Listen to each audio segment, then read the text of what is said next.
Futbol tətili bitdi, Avrokuboklarda yeni mövsüm başladı. Azərbaycan klubları Avropa arenasına əla başlanğıcla daxil oldu. Buna 3-də 3 də demək olar. Mübarizəyə qoşulan 3 təmsilçimizin 3-ü də inamlı qələbələrlə artıq ilk oyundan növbəti mərhələyə vəsiqəni demək olar ki, təmin etdi.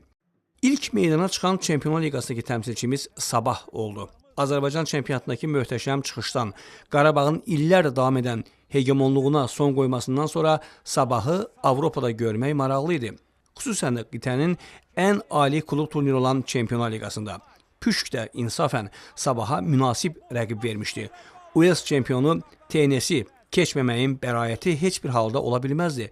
Yeni Azərbaycan çempionu köhnə tənqidçilərə, əsas da Sabahın çempionluğunu həzm edə bilməyənlərə səbəb vermədi.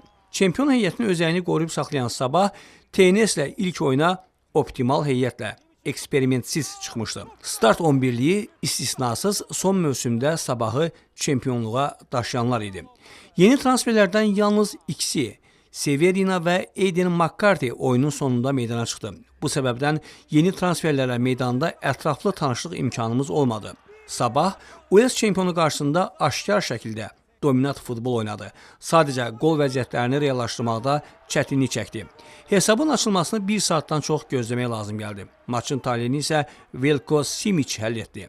Sabah ötən mövsüm icarə əsasında gətirdiyi Serbiyalı futbolçunun mayda transfer hüququnu tam almaqla doğru qərar verdi. TNS-lə oyunda bu qərarın doğruluğunu gördük, qarşıdakı maçlarda da görəcəyimizə əminəm. Bir qol vurub digərinin ötürməsini verən Simić oyunun ən yaxşısı idi. Bu qarşılaşmada yeganə xoşagəlməzlik Steve Solvetin heç nədən aldığı qırmızı vərəq idi. Solvet oyunu yaxşı keçirsə də qırmızı vərəq üçün bir səbəb, əsas yox idi. US-lərlə duelin taliyi demək olar ki, həll olunub deyə cavab görüşü üçün narahat olmağa dəyməz, amma qarşıda daha ciddi rəqiblər olacaq və Solvet belə yersiz hərəkətlərdən çəkinməlidir. TNS ilə Sabahın cavab görüşü iyulun 14-də keçiriləcək.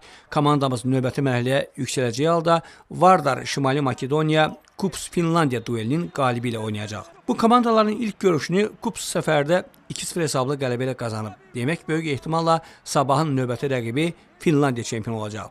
Bu isə daha bir mərhələ adlamaq şansını artırır. Bildiyiniz kimi Sabah Çempionlar Liqasında ilk 2 mərhələni keçsə, ən pis halda UEFA Konfrans Liqasında qrup mərhələsinə vəsiqəni təmin edir.